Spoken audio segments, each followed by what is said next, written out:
Well, saudara, kita sudah bicara terus-menerus mengenai bahasa surga ini. Masih ada lagi beberapa bahasa surga yang saya temukan yang sudah lama saya merangkak menjalaninya, tetapi bersuka cita menjalaninya karena firman Tuhan sebenarnya mudah jikalau kita hidup di dalam iman. Hanya dikatakan di sini sulit karena ini bahasa surga, ya. Ini hal ini 3 sampai 5 ini sulit karena kita selalu mikirnya dengan pikiran dunia, pikiran manusia daging, ya. Sehingga ini sulit bagi beberapa banyak orang. Tetapi saudara sudah belajar, ya, untuk bersuka cita dan menganggap pencobaan sebagai ujian yang membawa saudara untuk naik level sampai kepada kesempurnaan. Puji Tuhan. Ayat-ayatnya sudah saya bentangkan, ya, bagaimana kita harus menganggapnya sebagai kebahagiaan, ya.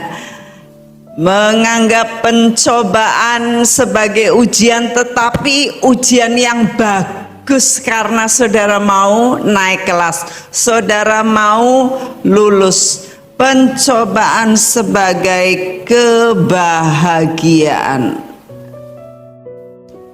Justru kita harus bermegah dalam pencobaan. Masih belum bisa, ya, masih sulit, tapi marilah kita belajar. Mari belajar, ya.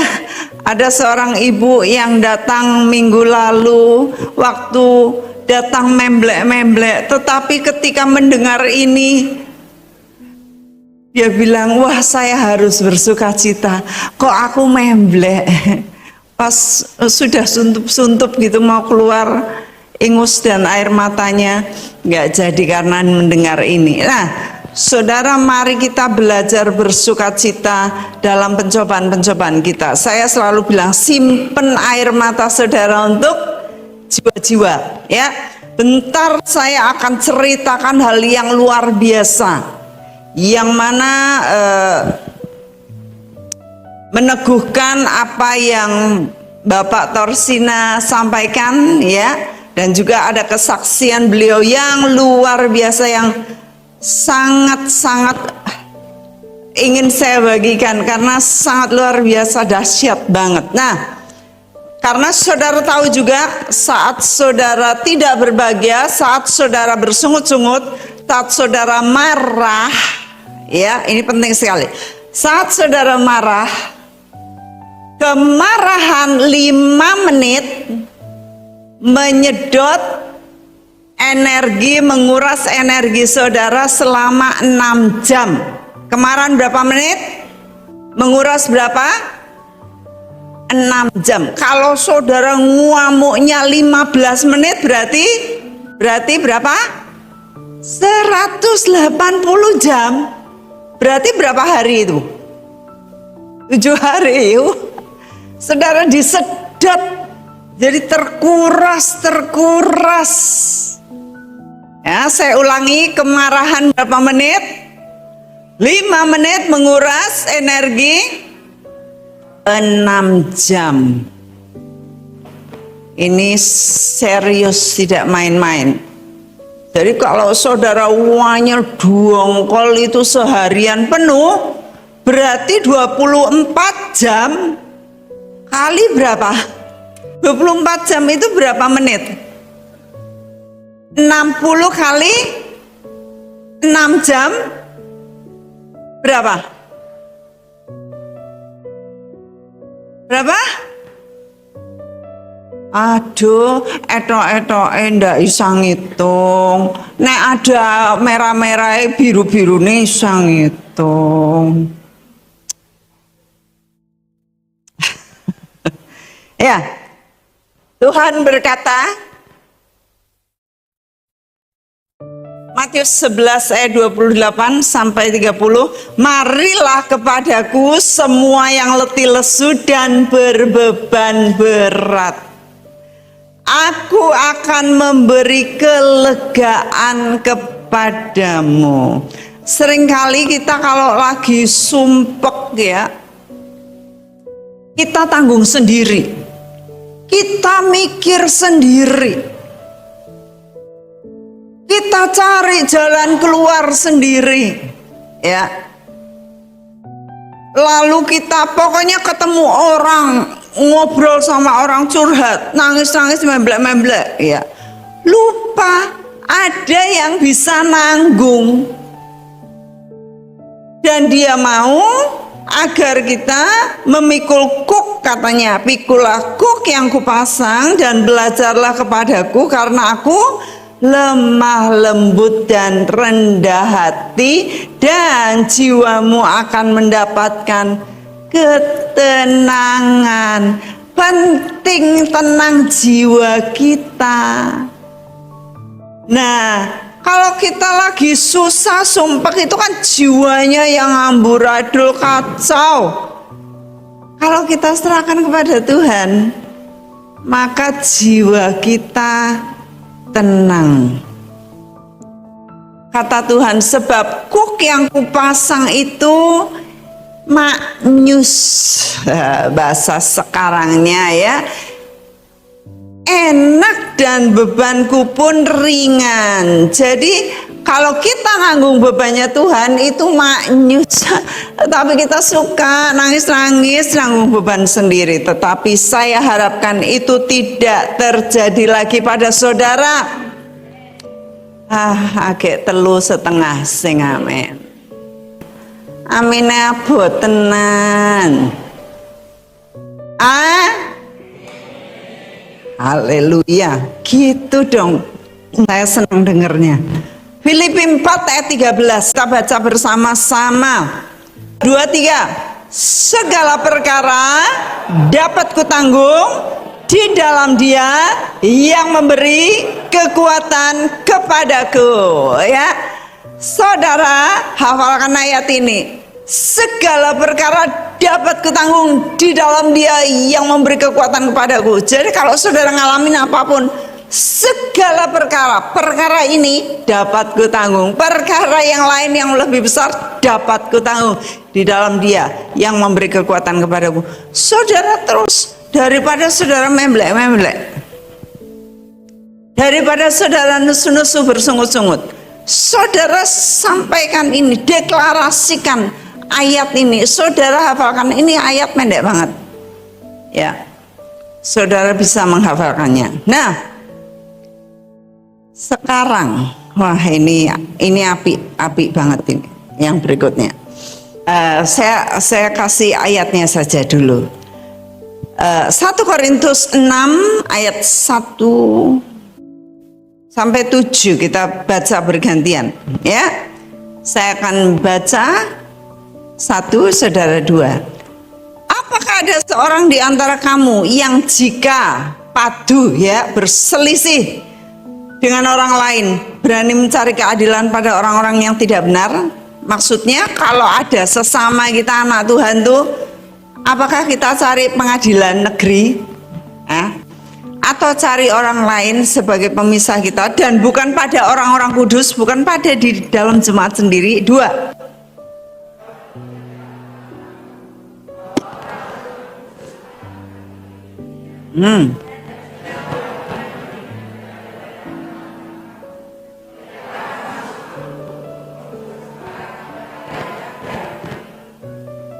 Persoalan kita masih persoalan yang nggak berarti, saudara. Persoalan duit ya, persoalan warisan ya, gono gini ya, lahannya dimakan orang, diambil orang ya, atau mobilnya diserempet, itu nggak berarti. Dan kita ini nantinya akan menghakimi dunia. Kok kita menyerahkan diri untuk dihakimi dunia? Jangan, kata firman Tuhan. 3. Tidak tahukah kamu bahwa kita akan menghakimi malaikat-malaikat? Jadi apalagi perkara-perkara yang biasa dalam hidup kita sehari-hari. 4.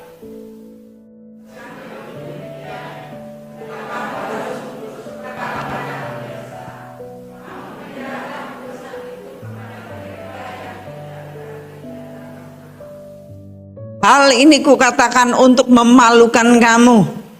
Tidak adakah seorang di antara kamu yang berhikmat yang dapat mengurus perkara-perkara dari saudara-saudaranya? 6.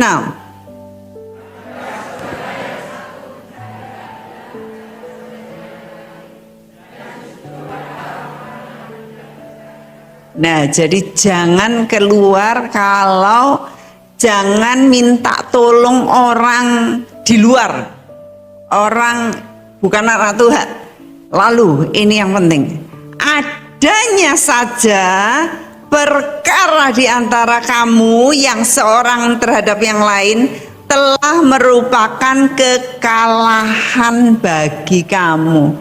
Kalau ada perselisihan paham, nyelengkel-lengkelan, saling menghujat, saling pasang serang status pakai ayat, ya, ini katanya kekalahan bagi kamu. Nah, ini saya heran kok ada ayat kayak gini. Mengapa kamu tidak lebih suka menderita ketidakadilan?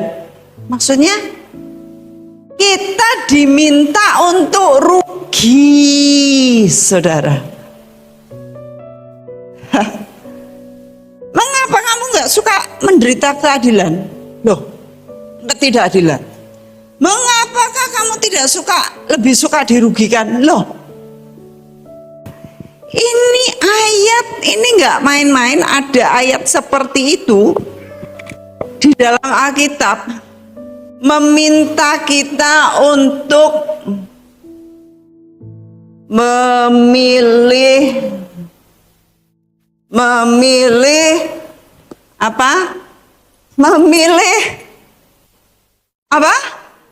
Rugi. Nah, ini ada loh firmannya. Ini baru aja saya sampai heran waktu udah lama banget saya baca firman ini loh. Ya apa iki kok ono firman kayak ini? Ternyata kita itu disuruh untuk milih rugi.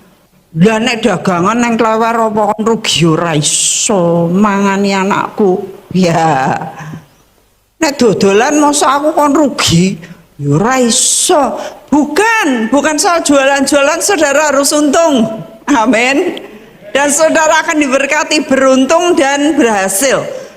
Tetapi kalau ada permasalahan, ada perselisihan paham, ada perbedaan pendapat, milih rugi, kata firman Tuhan. Milih rugi. Ada persoalan di antara kamu aja, itu hal yang memalukan bagi kamu. Itu merupakan kekalahan. Bukankah kamu harus lebih menderita, suka menderita ketidakadilan? Rugi kan tidak adil, ditidakadili, ya toh? Lalu mengapa kamu tidak lebih suka dirugikan? Saudara, ini hal yang tidak mudah. Ini hal yang sudah makin sulit di sini. Ya, saya harap saudara berani ngelewatin 1, 2, 3. Ini sama intinya dengan nomor 4, penyangkalan diri. Ya. Rugi. Stefanus sebagai murid Yesus, saksi Yesus yang luar biasa. Pada waktu dia KKR besar-besaran, menyembuhkan orang sakit, mencelikakan orang buta, orangnya luar biasa, dipakai Tuhan dengan dahsyat. Kemudian dia ditangkap karena ada orang yang iri. Ya. Ditangkap dan kemudian dia diadili. Lalu sebentar nanti kita akan lihat ayatnya, tetapi Mari kita lihat klip ini sebentar.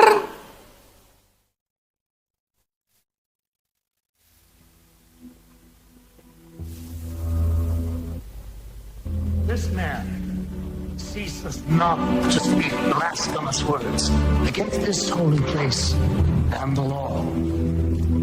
For we have heard him say that this Jesus of Nazareth Kamu berkata bahwa Yesus orang Nazaret akan menghancurkan bait ini. Are these things so?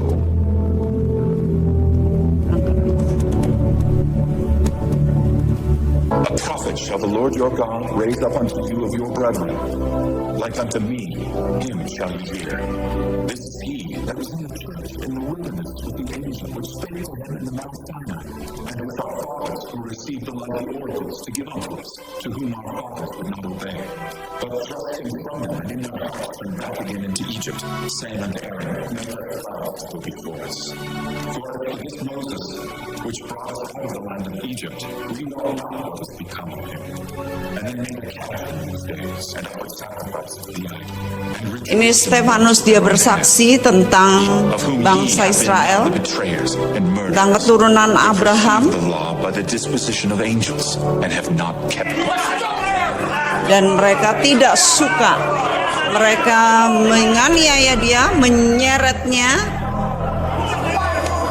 dan pada saat dia diseret di luar hendak dibunuh, dia melihat anak Allah.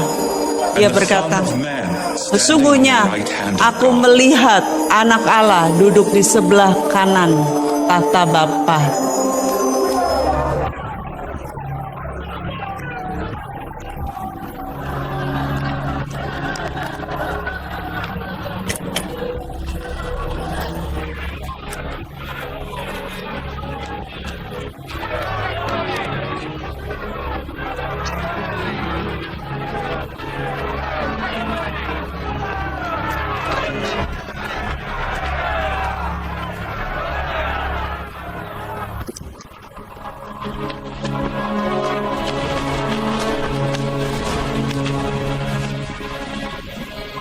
Mereka menaruh jubahnya di bawah kaki seorang muda yang bernama Saulus, yang kemudian mati.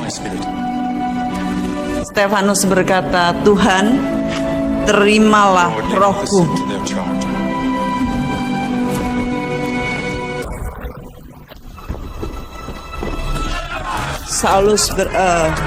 Stefanus berkata, Tuhan, jangan tanggungkan dosa ini kepada mereka. Dan dengan perkataan itu meninggallah dia.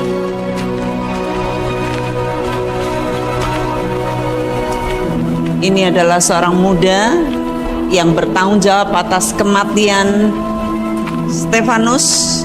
Dia bernama Saulus, dan yang kemudian Tuhan tangkap menjadi Paulus.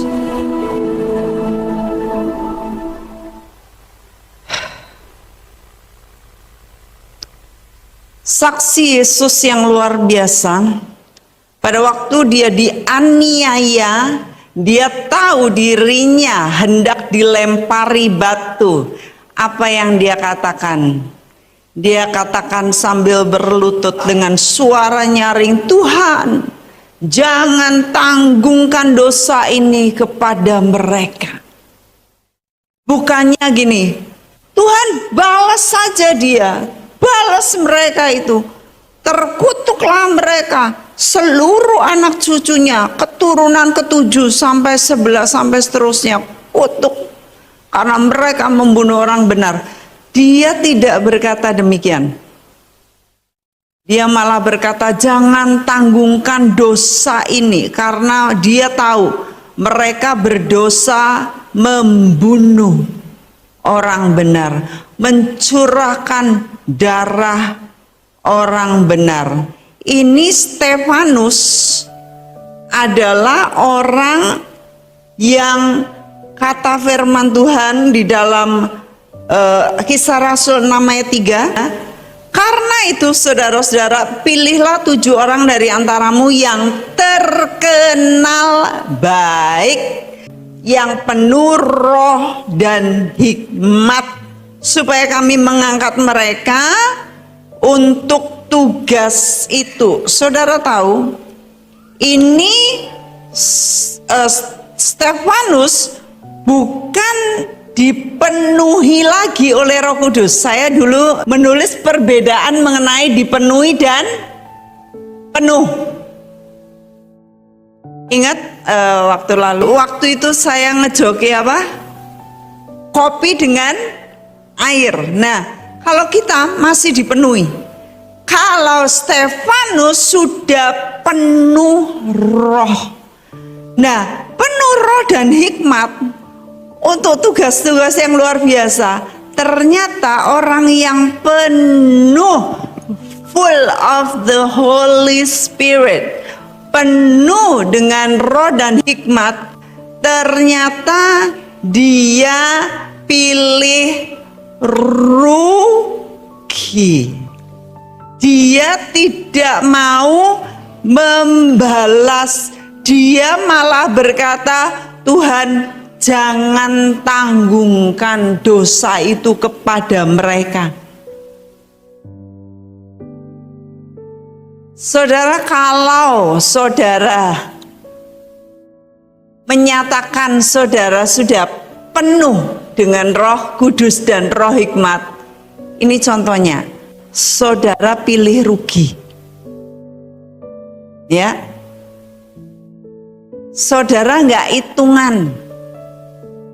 Demi orang lain, saudara rela rugi. Stefanus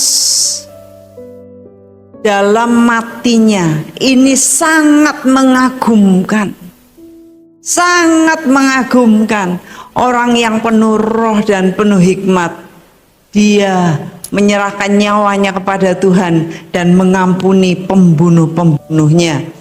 Saya ceritakan waktu lalu ya, di dalam penyangkalan diri ini seorang yang hendak dibunuh ya, tapi akhirnya dia mendoakan orang yang membunuhnya, yang sudah berusaha membunuhnya, tapi orang itu nggak mati ya. Berdoa setiap hari untuk pembunuhnya, dan akhirnya orang itu terima Yesus jadi hamba Tuhan. Banyak orang dimenangkan oleh kesaksian dia.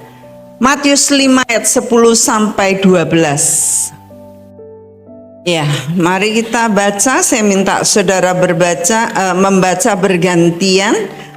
Yang sebelah sini baca ayat ini, dan kemudian sebelah kiri saya baca ayat sesudahnya, dan yang atas baca ayat terakhir. 2, 3.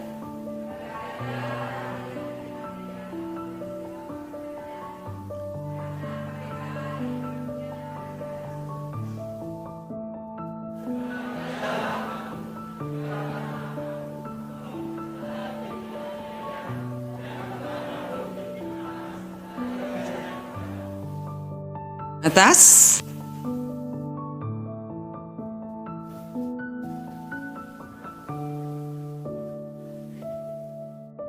Amin. Ternyata yang paling menang yang kiri ya.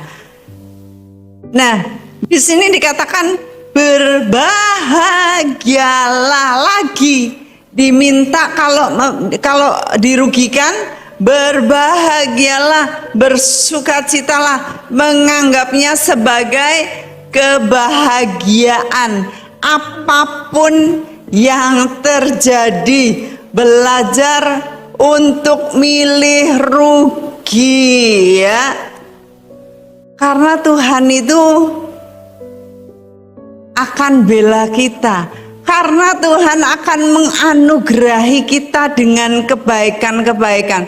Tidak peduli saudara dianiaya kayak apa, percayalah, berbahagialah, percayalah saudara akan terima upah di surga.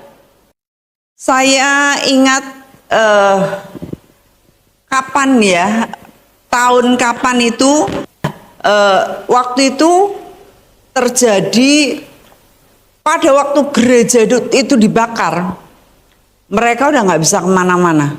Katanya ada pengerja yang keluar lompat pagar tinggi, nggak tahu ya. Tetapi mereka berlima, pendetanya, istrinya, ada pengerjanya, saya nggak tahu.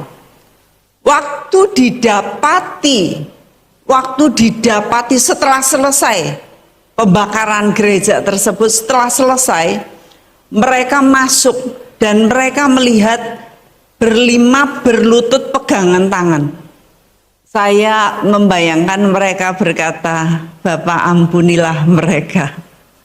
Ya, saya membayangkan, saya berharap. Tapi yang terjadi, ada seorang sopir, ini sopir seorang gereja yang membakar gereja ini. Di sana juga yang bakar sopirnya, dia merasa kalau nyetirin bosnya ini kayak ada yang nyurung kencang buang, wah gitu ya. Dia nggak ngerti, tapi kayak kencang banget sampai satu kali benar-benar ini bosnya ini rasa, aduh, kemana-mana kayak dikejar-kejar gitu, kemana-mana kayak dikejar, rasanya dikejar karena mobil pun kayak didorong kencang banget. Satu kali kayak rasa didorong kencang banget, nabrak, dan kemudian beliaunya ini, bosnya ini mati. Tapi supirnya hidup. Nah, supirnya ini yang bersaksi, gitu ya. Lalu saya baru aja, kan Pak Tor dari sini kan, ya, waktu lalu menyampaikan firman itu. Saya masih ada 1-2 hari ya duduk dengan beliau. Saya senang dengarkan kisah-kisah beliau yang luar biasa. Ada kisah ajaib banget yang dia ceritakan. Ya, rupanya orang-orang yang pembunuh, ya, pembakar rumah Tuhan, itu tuh hatinya itu ndak jenak, saudara. Hari-hari kayak dikejar-kejar gitu. Nah, dia ini juga demikian. Akhirnya dia bertanya, mau terima Yesus sebagai juru selamat. Itu di restoran Chinese. Terus lalu dia berkata pada Pak Tor, "Nanti kalau ada apa-apa sama saya, tolong jagain istri dan anak-anak saya ya." Berarti dia siap rugi. Dia mau ngaku bahwa saya sekarang sudah terima Yesus. Saudara, akhirnya suatu hari Pak Tor lihat TV. Loh, bener orang itu ditangkap di penjara. Wah, ya, siap rugi. Dia mengaku Yesus sebagai juru selamatnya, dia minta ampun, dia dosanya diampuni, dia rasa lega sekali karena dia sudah bakar rumah Tuhan. Dia milih rugi, dia ditangkap. Nah, saudara, yang KTP-nya belum diganti agamanya. Saya balik lagi ke situ. Mbak Menawa ada yang belum? Dia sampai di penjara loh. Saudara belum di penjara toh? Belum. Saudara takut toh di penjara? Saudara takut rugi toh? Ya, pilih rugi.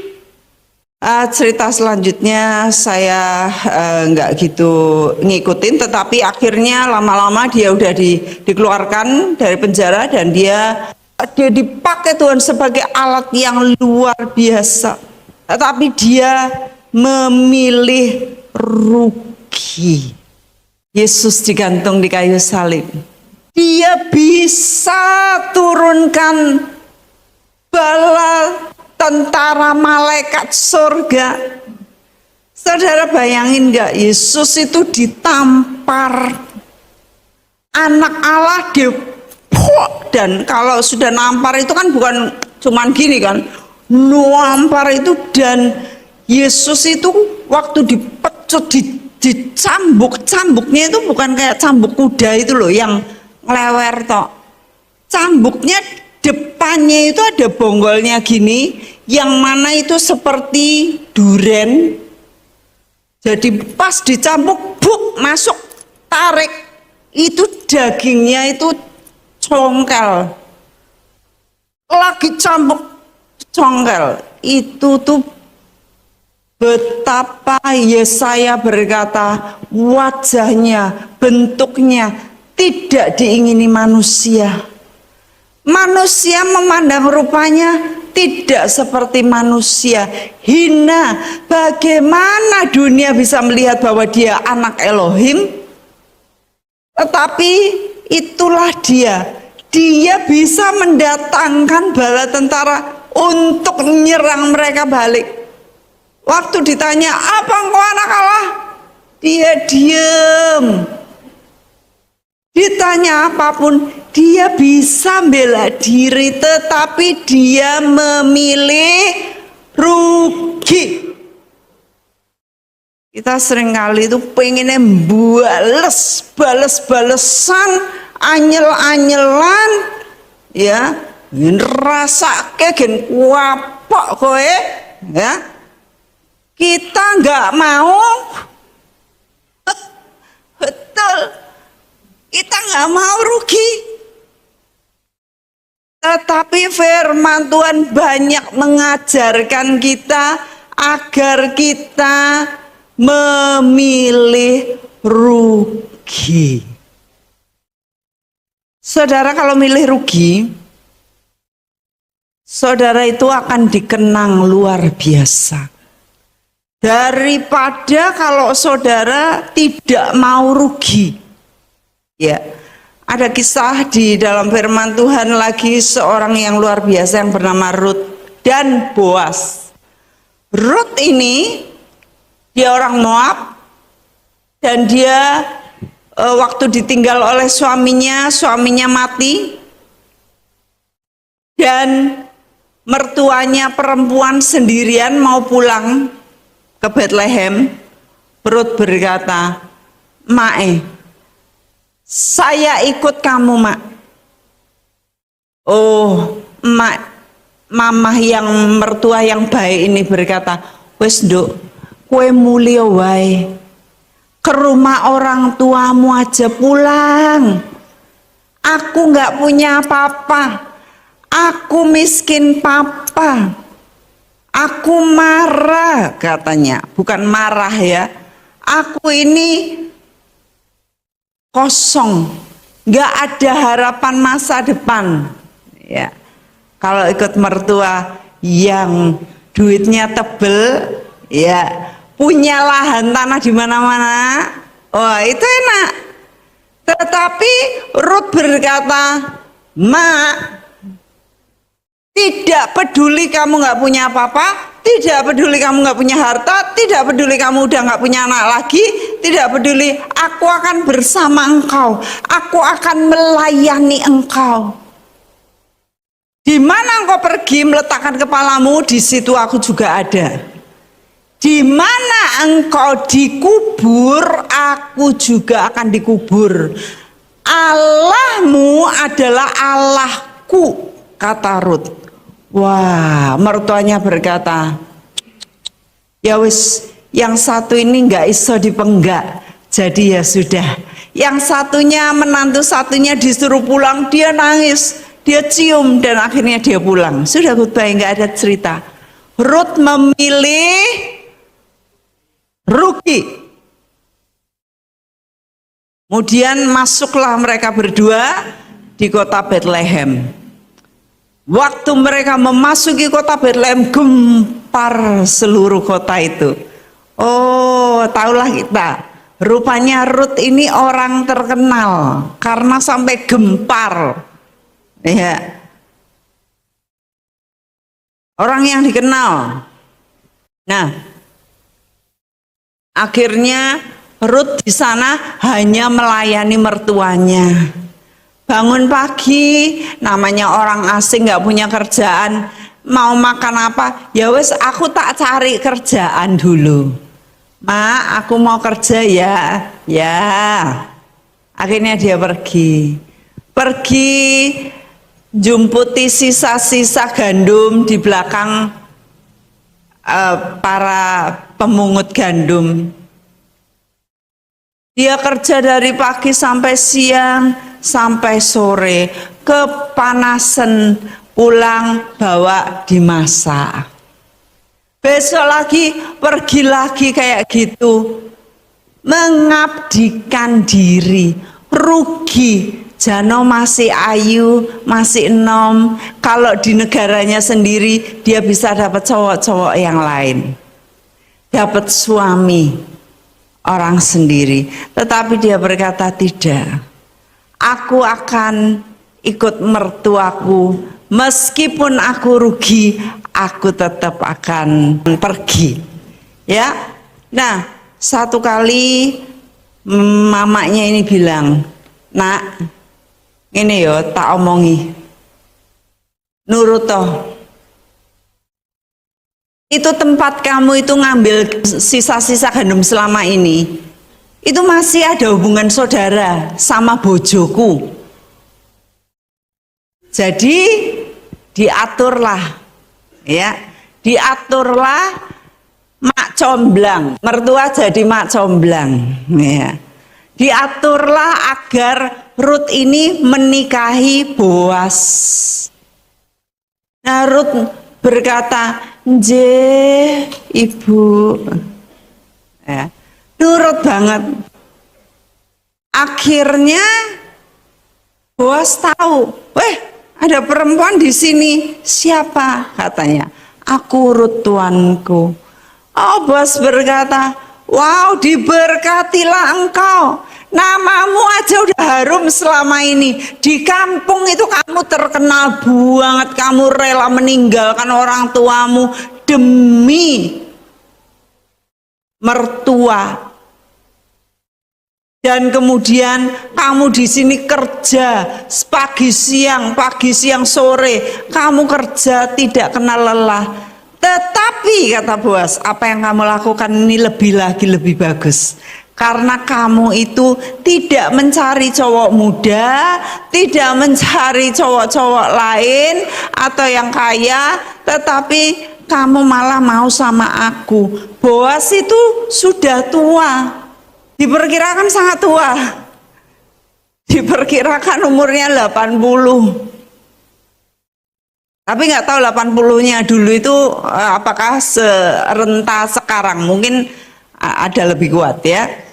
Karena bangsa Israel punya histori katanya setelah menikah mereka satu kali ya.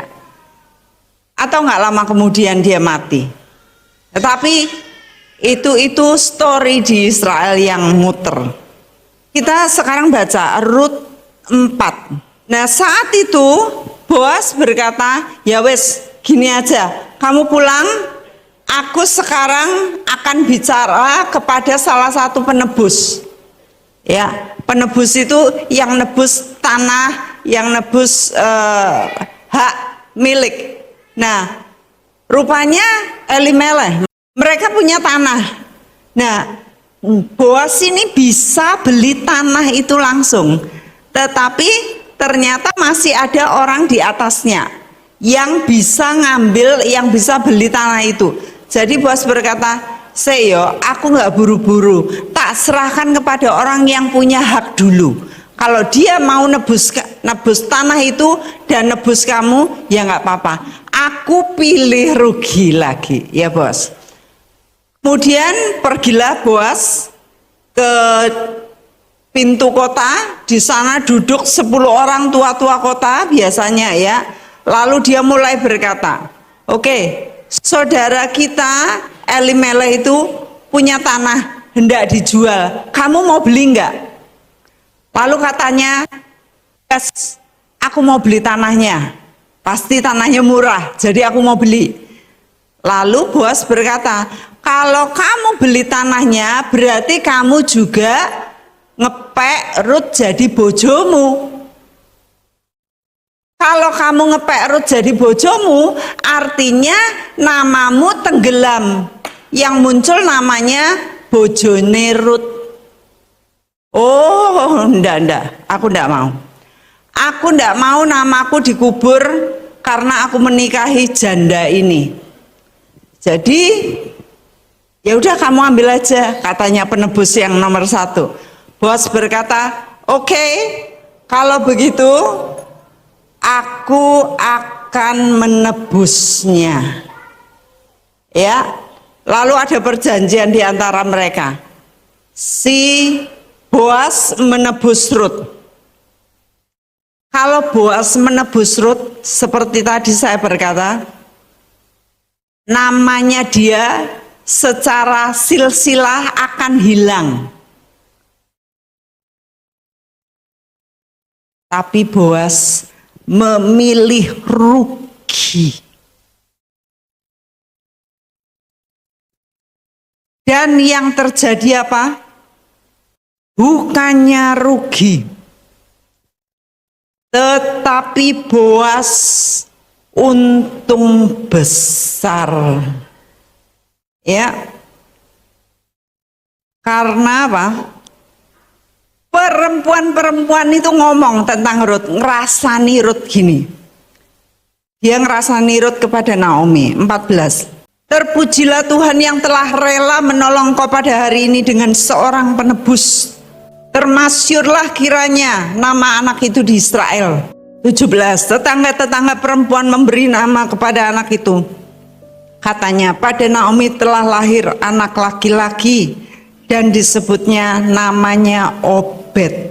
Obed itu mbae Daud. Jadi Boas ini menjadi mbahyutnya Daud. Yang kemudian memperanakan sampai kemudian Yusuf, ayah Yesus. Disinilah kita melihat saudara, ternyata ketika seseorang belajar untuk milih rugi, namanya jadi terkenal. Gak ada kitab Orpah. Ya, menantunya Naomi satunya namanya Orpah. Gak ada kitab Orpah, tetapi yang milih rugi sampai ada kitab namanya kitab Rut. Apa nggak luar biasa? Lalu yang penebus tadi yang nggak mau kehilangan namanya, kita juga nggak tahu namanya siapa. Tetapi Boas yang rela rugi, namanya tenggelam, justru menjadi kakek Daud. Kita bersyukur hari ini kita belajar mengenai bagaimana kita bisa menyangkal diri dengan memilih rugi. Seperti Yesus, dia memilih rugi. Meskipun dia bisa mendatangkan begitu banyak pasukan bala tentara surga, tetapi dia memilih rugi. Saudara, sebentar kita akan datang kepada Tuhan. Mari kita berdoa. Bapa di surga, hamba berdoa pagi hari ini untuk setiap jiwa-jiwa di tempat ini yang mempercayai Engkau, meyakini akan firman-Mu. Saat mereka memiliki iman, mereka datang di rumah Tuhan, mendengarkan firman dari waktu ke waktu sebagai makanan rohani mereka. Ada jalan yang menguntungkan mereka, yang nampaknya awalnya didahului dengan kerugian. Ajar mereka mempercayainya, melakukannya, dan mereka akan memenangkan pertandingan-pertandingan dalam kehidupan. Tuhan akan mengangkat mereka dari kemuliaan kepada kemuliaan, dari kemenangan kepada kemenangan. Hamba berdoa supaya saudara-saudara berani hidup dalam iman dan yakin bahwa Dia sendiri yang memfirmankan apa yang Dia ucapkan. Dia berdiri di balik firman yang engkau lakukan. Bawalah kepada Tuhan kemuliaan namanya, bawalah persembahan dan masuklah menghadap Dia. Sujudlah menyembah kepada Tuhan dengan berhiaskan kekudusan. Hamba berdoa memberkati setiap hati dan tangan yang diulurkan untuk mengembalikan milik Tuhan dalam kehidupan mereka. Apa yang mereka tabur, apa yang mereka kembalikan, Tuhan akan berkati dengan limpah di dalam nama Tuhan Yesus. Amin.